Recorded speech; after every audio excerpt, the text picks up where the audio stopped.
paz do Senhor, queridos irmãos, é com alegria e satisfação que nos encontramos mais uma vez. Sou a Inês Moura, sou professora da EBD, do Ministério de Caetés, e neste ano estamos com uma proposta na nossa revista, tema oração e gratidão, e neste domingo, na nossa segunda lição, vamos estar falando sobre a oração mudou a minha vida, a importância da oração na nossa vida. A nossa lição, ela traz a dificuldade que todos nós vivemos e como a oração ela muda esta situação. O nosso texto áureo se encontra em Romanos, capítulo 12, verso 2, onde o apóstolo Paulo ele nos ensina a suportar as perseguições com a oração. A nossa verdade prática, a oração feita por um justo pode muito em seus efeitos. A nossa lição bíblica em classe se encontra em Isaías, capítulo 38, do verso 1 ao verso 3 e o verso 5. E em Atos dos Apóstolos, capítulo 9, verso 11, verso 17 e o 18. O objetivo geral é compreender como, através de uma vida de oração, Deus mudou a história dos seus servos. Na nossa introdução, estaremos nesta semana estudando a importância de viver em constante oração.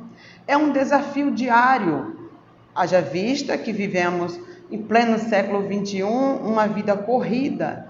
E o apóstolo Paulo ele nos convida a orar sem cessar. Como orar sem cessar? É disciplinar nossa mente em viver em constante oração. Uma mente disciplinada para buscar ao Senhor, para conversar com o Senhor em todo o tempo.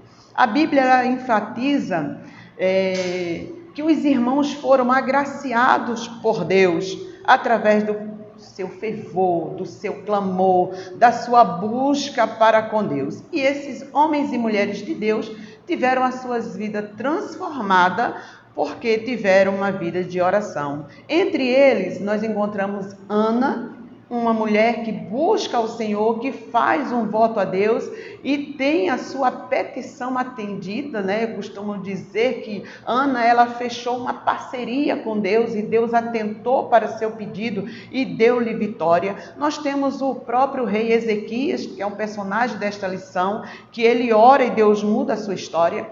Nós temos o apóstolo Paulo, que teve sua vida transformada pela oração. Nós também temos o Moisés, que ele ora a Deus e a sua petição não foi respondida como ele gostaria que fosse. Nós temos orações que nos faz ver a importância de uma vida de oração. E a igreja, ela segue este modelo. Depois que Jesus é assunto aos céus, os discípulos eles voltam para Jerusalém, eles vão para o cenáculo e Lucas ele tem um olhar desses discípulos reunidos no cenáculo que vão ter uma vida de constante oração, de petição, de busca, até que do alto eles foram revestidos de poder de Deus.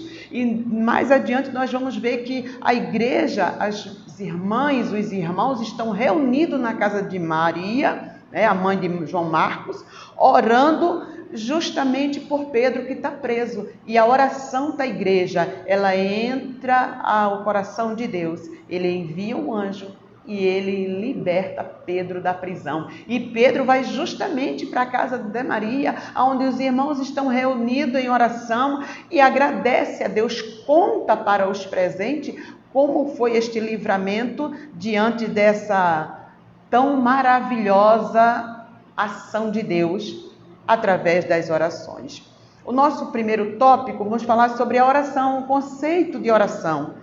Temos um conceito geral no grego e também no hebraico. Aprendemos que orar é falar com Deus. Falar com Deus, rasgar o nosso coração, contar a Deus as nossas necessidades, contar a Deus as nossas frustrações, conversar com Deus, passar para o coração de Deus aquilo que nós estamos sentindo. Então não é uma coisa repetitiva. o diálogo, o gastar tempo. E aí nós entendemos que as Escrituras ela nos ensina sobre este efeito da oração, tanto de resposta divina, como os pesquisadores têm analisado que a oração ela tem mudado realmente a vida de um paciente. Pesquisadores têm olhado nesse conceito do paciente, tanto que ora, quanto que recebe oração. Há um efeito benéfico, assim como a questão da fé na vida do homem. Então faz muito bem, psicologicamente, emocionalmente, fisicamente, ter uma vida de oração. Isso sem contar nas respostas que temos recebido de Deus. João 15:5, Jesus nos diz que nós somos os ramos. Jesus deixa claro, olha, que sem mim nada podeis fazer. Não podemos ter uma vida frutífera, uma vida promissora como servo de Deus, se nós não tivermos uma vida de constante oração. Não é orar quando tudo está bem ou orar quando tudo está ruim. Não, é uma vida constante de oração, é um diálogo, é como respiração. Se você não vive sem respirar, você não vai poder continuar a sua vida sem orar, sem falar com Deus. Então esse olhar e ver que realmente há um resultado, não só de vitória, não é você conhecer o coração de Deus através das suas orações. O tópico 2, o alvo da oração. Nesta lição nós estamos estudando que o alvo da oração é o monarca de Judá, o rei Ezequias, que em estado grave de saúde, porque a enfermidade, queridos, ela é uma ameaça à nossa existência. O bem mais precioso que nós temos é a vida, nosso patrimônio, que é o corpo, e um corpo adoecido é uma ameaça, porque todos temos medo de morrer. E um diagnóstico de um estado terminal chegou na casa do rei. E se olharmos para os dias de hoje, quantos diagnósticos difíceis têm chegado nas nossas vidas, na nossa família. E nesse dia chegou na casa do rei uma sentença de morte. O profeta chega e traz uma notícia difícil de se ouvir, que coloca em risco a vida do monarca. Coloca a tua casa em ordem, porque você vai morrer. Como ouvir uma notícia dessa? Como lidar com uma notícia dessa? Chocante de se ouvir. Se é chocante de um médico, imagina de ouvir da parte de Deus. Se é nos dias de hoje, muitos se revoltam, muitos questionam a sua fé, muitos questionam o que foi que fez para morrer tão cedo. Por que que Deus está castigando dessa forma? Abandona a sua fé, maldiz até mesmo o momento que está servindo a Deus, o porquê está servindo a Deus. É revoltante ouvir um diagnóstico desse. Imagina ouvir do próprio Deus. Coloque a sua casa em ordem. Diga para a sua família que você não vai mais estar com ela. Isso é muito difícil de se ouvir, porque somos seres humanos, e difícil de transmitir para a família. E é chocante para o rei. A reação, irmãos, são os mais diversos. Deixar de ser crente, se revoltar com Deus, não ir mais para a igreja, ficar chateado. Mas não é isso que acontece com o rei. O rei não se revolta. A reação do rei é virar o rosto para a parede e orar. Vamos fazer uma comparação. O salmista, ele diz: eleva os meus olhos para o monte.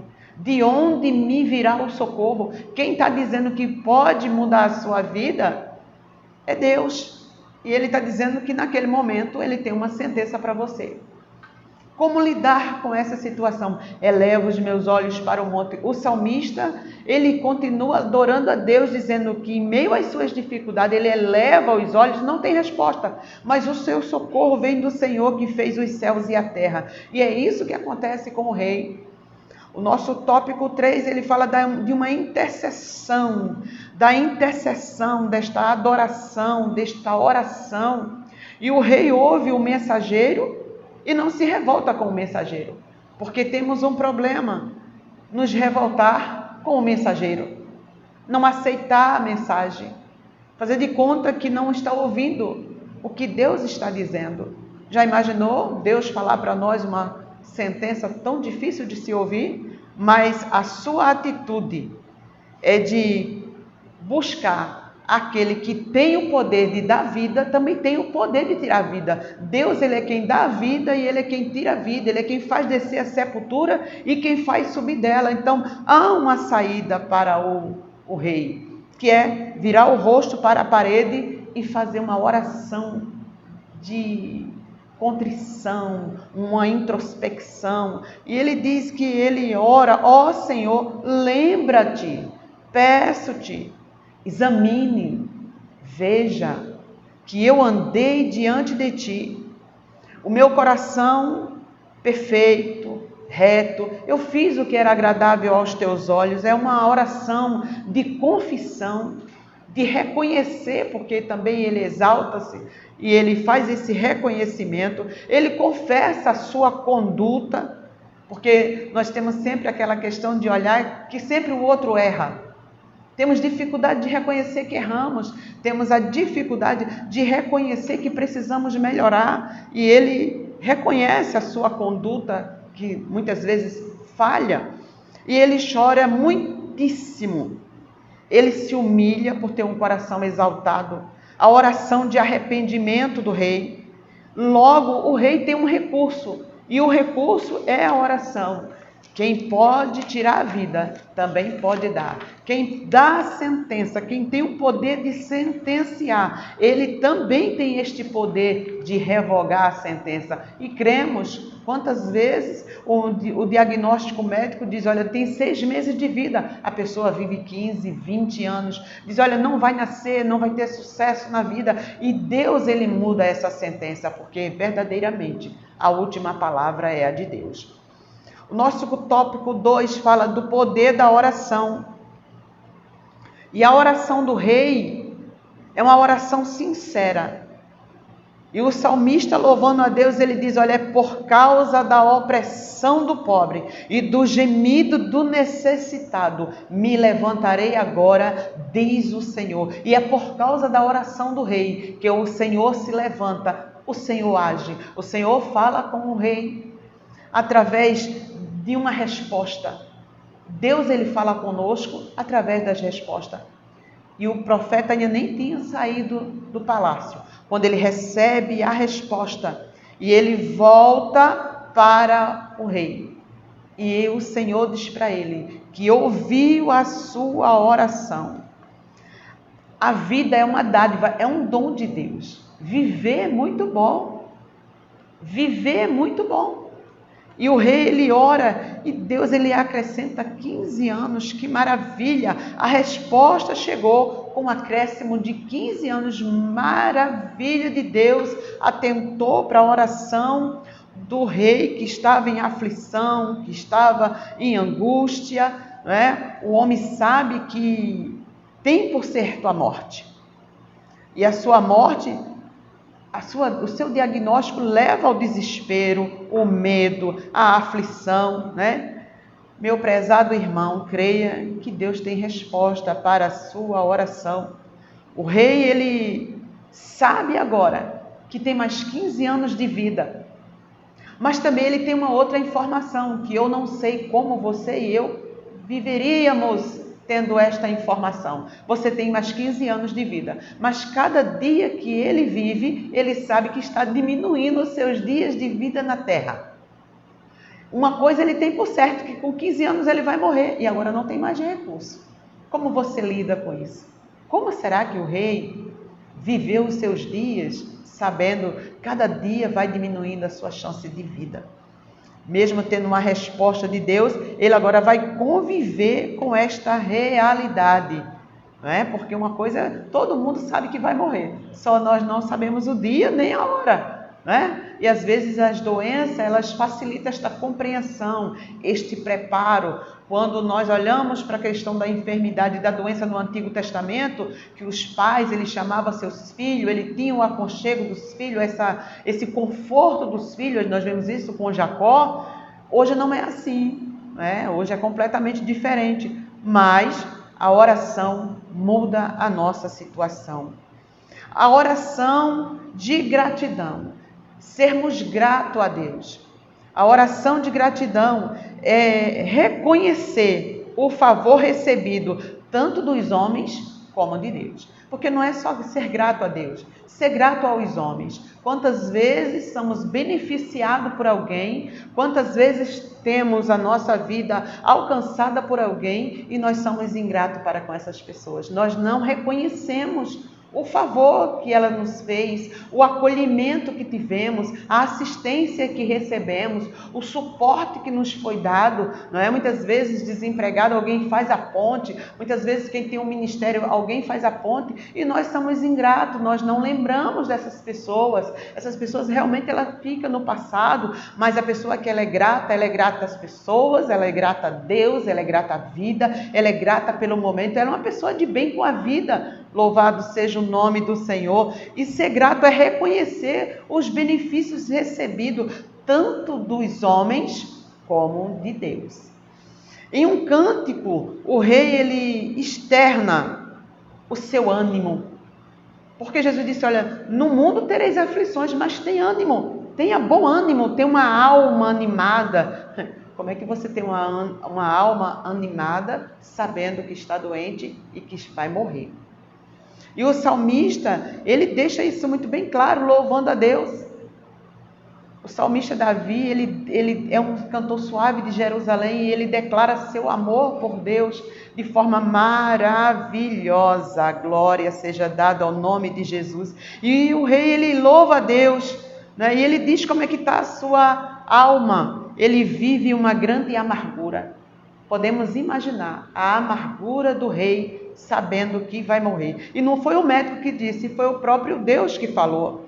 Em sua declaração de amor a Deus, ele diz que Deus amou a sua alma.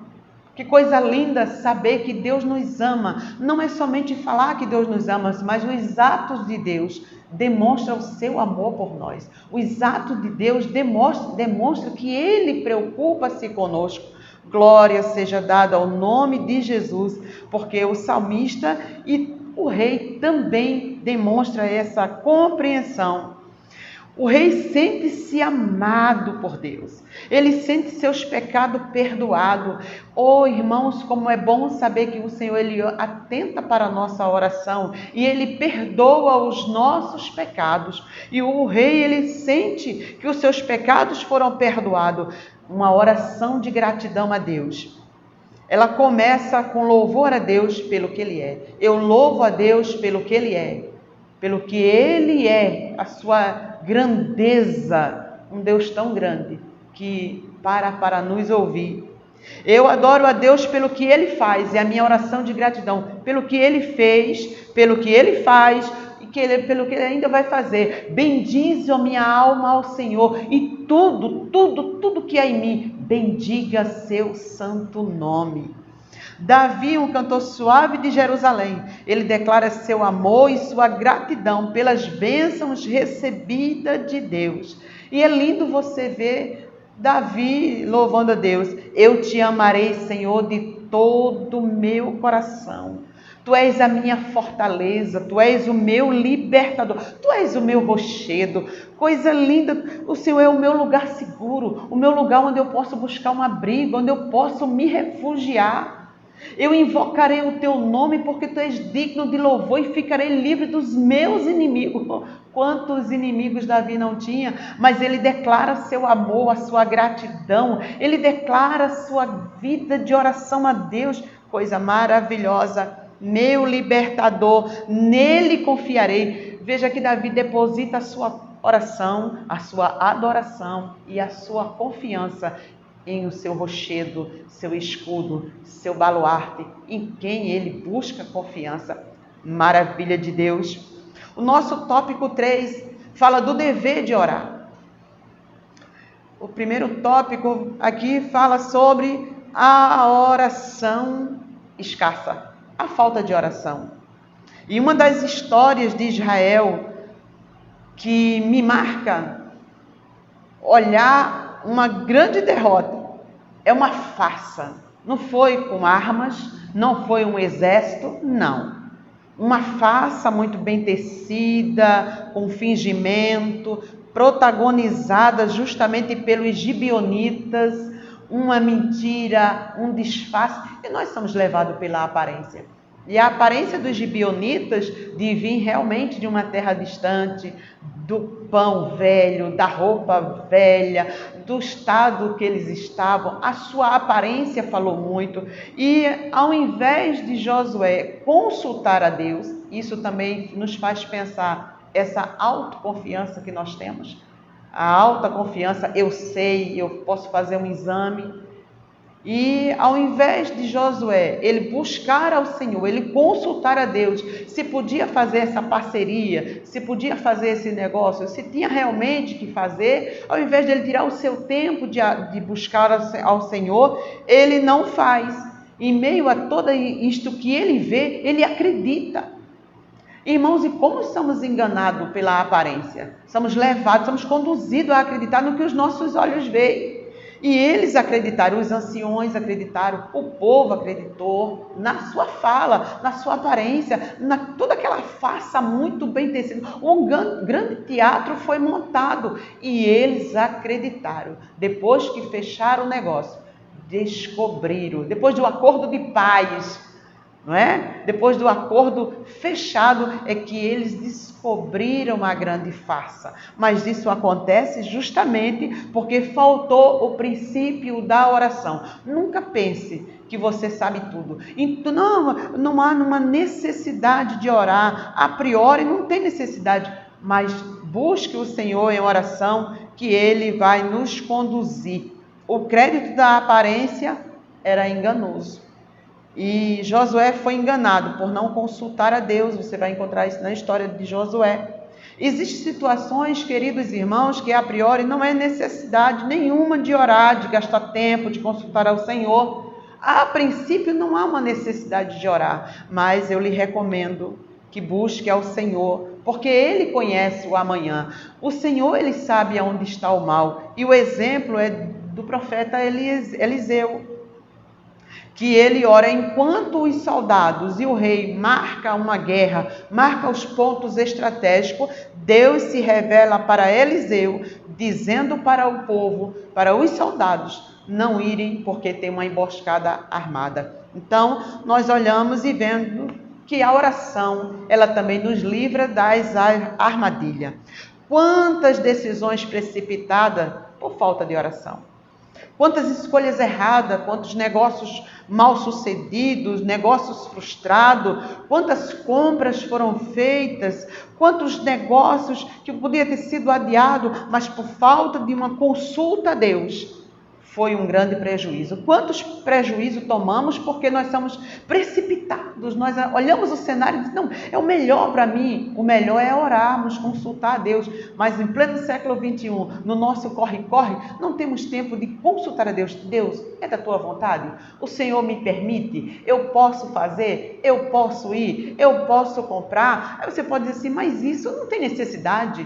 Mas uma má compra, um mau negócio, um fechamento de contrato mal sucedido, porque nós não oramos, nos prejudicamos. E o profeta Jeremias, ele nos aconselha a buscar o Senhor. Buscar-me-eis e me acharei quando buscar de todo o teu coração. Então, às vezes, as coisas que parecem ser mínimas, as escolhas feitas de hoje, vai refletir no futuro. Então, eu preciso fazer uma boa escolha hoje. E como eu não conheço o futuro, nós não conhecemos o futuro, recomendação é a oração. Buscar-me-eis e me acharei, quando buscar de todo o vosso coração. Glória seja dada ao Senhor. A oração de gratidão, no nosso tópico 2, nós encontramos que Paulo, ele vive um momento maravilhoso da sua vida ao encontrar-se com Jesus. Paulo é um perseguidor, Paulo é um homem que respira sangue e vai em direção a Damasco, e no caminho Paulo tem um encontro com Jesus. Jesus confronta Paulo e Paulo quer saber quem é Jesus e sai daquele encontro marcado, porque nós, quando nos encontramos com Jesus, a nossa vida ela é mudada. O verdadeiro encontro com Jesus, é impossível você encontrar com Jesus, estar com Ele e permanecer a mesma pessoa. E Paulo, ele tem esse encontro com o Senhor, ele tem as suas vistas com problema, e agora ele é levado para casa na rua chamada Direita, e lá ele vai aguardar o que o Senhor vai fazer com ele.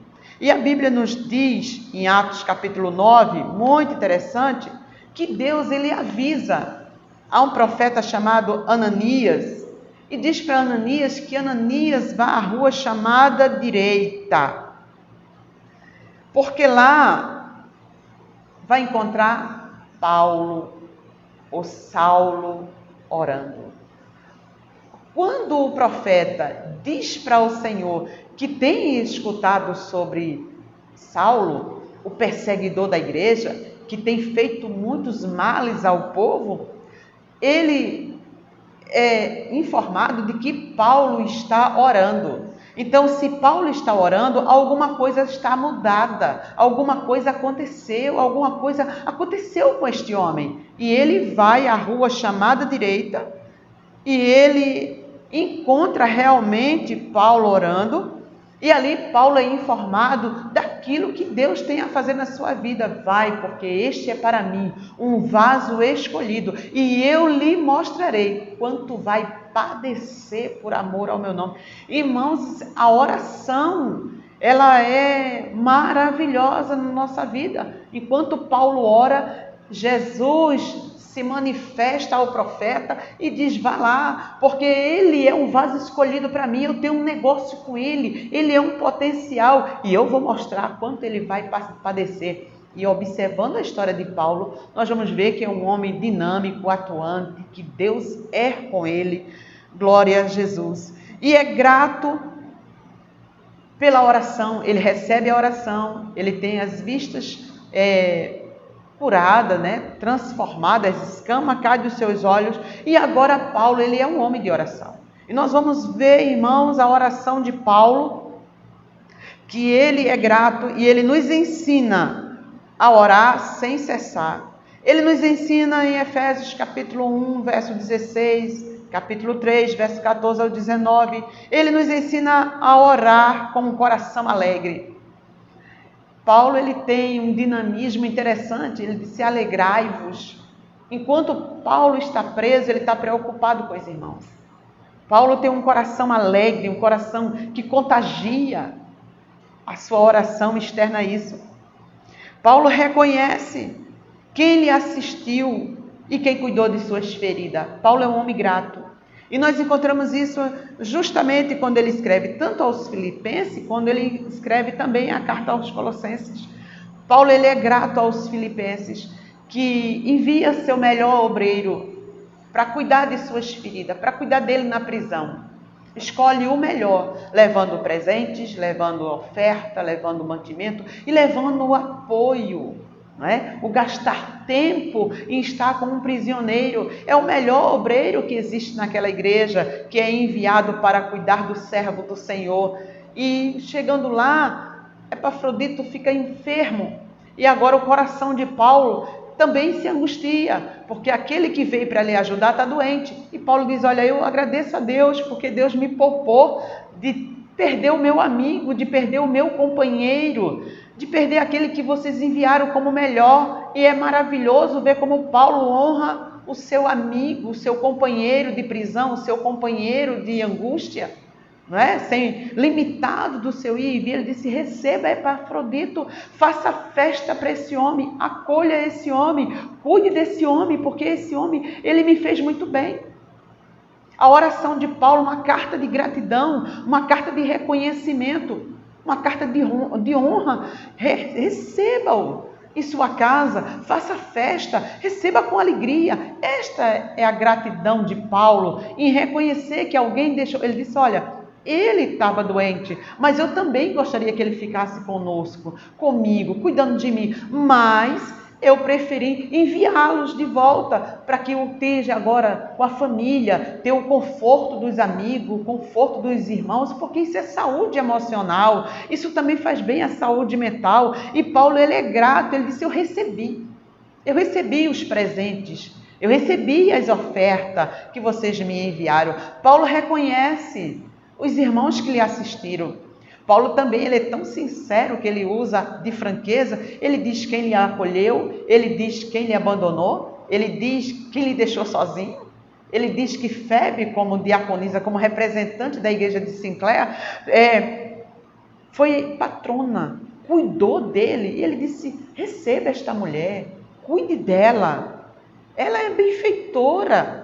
Então você vê que Paulo ele é grato e ele não tem nenhuma dificuldade de mostrar a sua gratidão. Hoje, se você diz, olha, eu recebi das mãos do fulano, da irmã ou da Beltrã, eu recebi, gera um constrangimento, como se nós não pudéssemos dizer o nome de alguém que nos beneficia, de alguém que tem um coração bondoso, de alguém que ouve Deus falar para socorrer e socorre, porque isso é socorro. Vamos socorrer Paulo na prisão, vamos socorrer o nosso líder espiritual que precisa de apoio, precisa conversar, e o amigo vai lá contar piada, contar anedota para que ele ria no momento de tristeza. Aonde estão os nossos amigos? Será que nós somos amigos assim? Nós somos gratos assim? Então Paulo demonstra a sua gratidão, e a oração e a gratidão. E Paulo, ele, em suas orações, ele diz aos irmãos, né?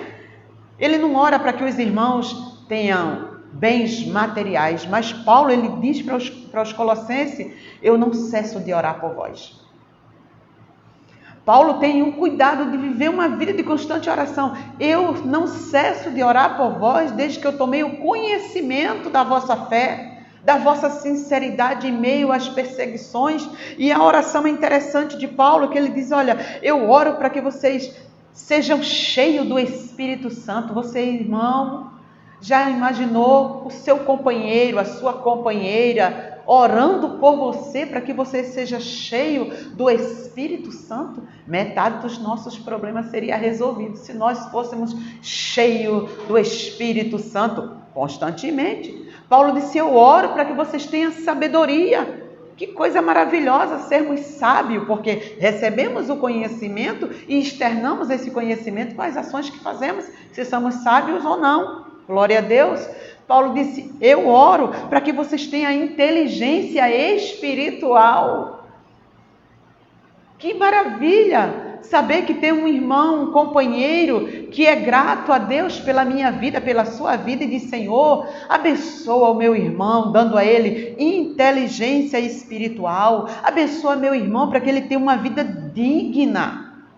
Em uma sociedade corrompida, tem alguém dizendo, Senhor, abençoa o professor, abençoa o aluno, para que ele tenha uma vida digna, que ele seja frutífero nas suas boas obras, como participante da herança dos santos. Que coisa linda! Paulo disse, olha, eu quero que os homens, eles orem constantemente. Paulo nos incentiva a orar, né? 1 Timóteo capítulo 2:8, ele diz, olha, eu quero que os homens orem em todo o lugar, que ele levante as suas mãos santas, sem ira e sem contenda. Desafio ter uma vida de oração, erguermos as nossas mãos ao Senhor, aos céus, pelos nossos irmãos, pela nossa casa, pela nossa família, sabendo que Ele pode mudar a nossa situação. Nosso tópico 3 aqui, o ponto 3, Jesus é o modelo da nossa oração. A oração de Jesus, estamos caminhando para o final. Nós olhamos que Jesus, após o batismo nas águas, Jesus agora ele é conduzido pelo Espírito Santo ao deserto, a ter uma vida de oração. Quando o nosso evangelista Lucas, ele escreve seu primeiro documento, ele mostra todo esse passo a passo de Jesus e a sua vida de oração, de se retirar para orar, e aqui ele vai viver uma vida de oração antes de iniciar seu ministério.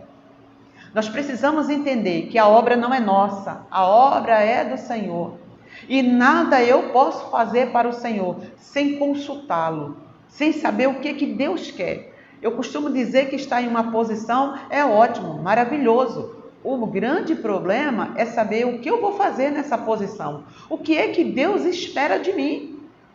O que é que Deus ele quer que eu faça? Porque as ações de Deus, elas são realizadas também através do homem.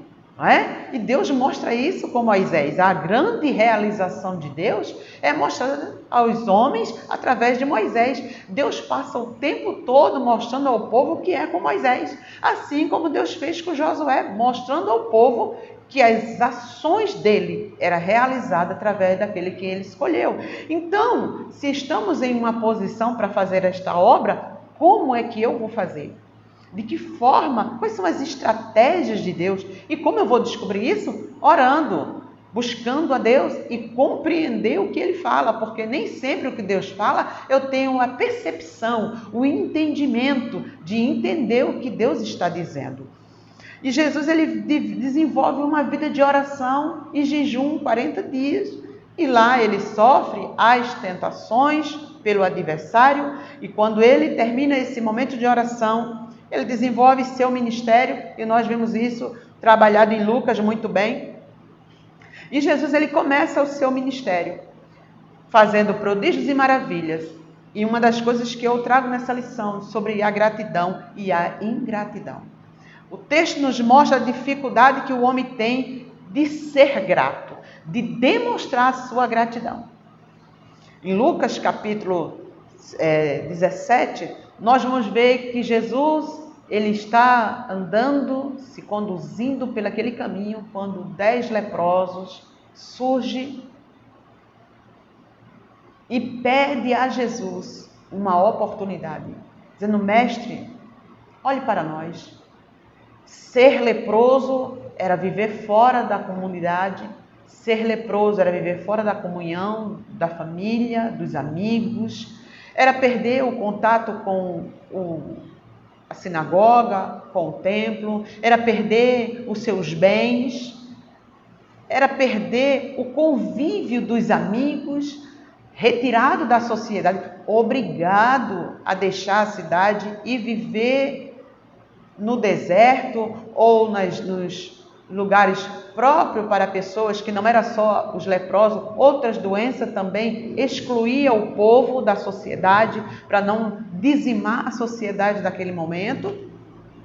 Esses homens vivem da gratidão e da bondade dos outros, né? O coração grato de levar a sua oferta e deixar para que eles comessem, lhe assistisse nisso, que era um dever que a comunidade devia ter. E esses leprosos, eles agora encontram com Jesus, que tinha que ficar uma certa distância, e clamando por Jesus, Jesus libera uma palavra, porque eu entendo que quando os discípulos veem o leproso, todos que estão com Jesus sentem ressentido, porque tem medo realmente de serem contaminados.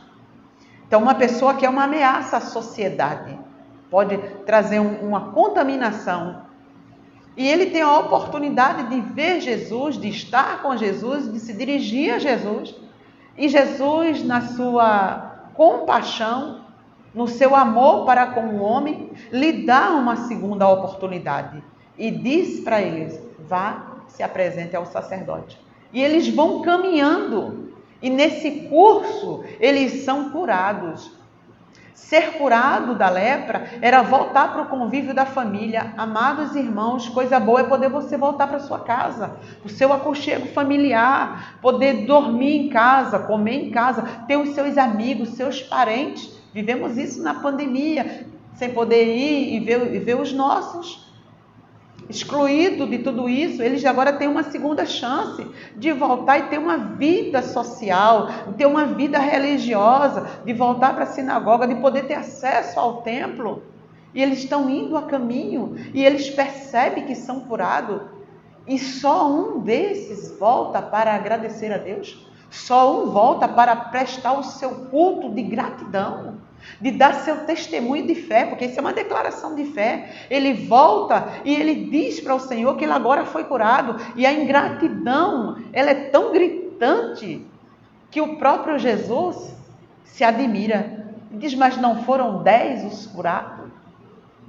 Que ingratidão do homem não voltar e reconhecer, prestar o seu culto de adoração, porque só quem curava a lepra era o Messias, e indo ao sacerdote, leva para o sacerdote a mensagem de que eu curo lepra, e se ele cura a lepra, ele é o Messias que está entre o povo, o reino de Deus está entre nós. E somente um volta. E Jesus se admira daquela ingratidão. Como o homem ele é ingrato.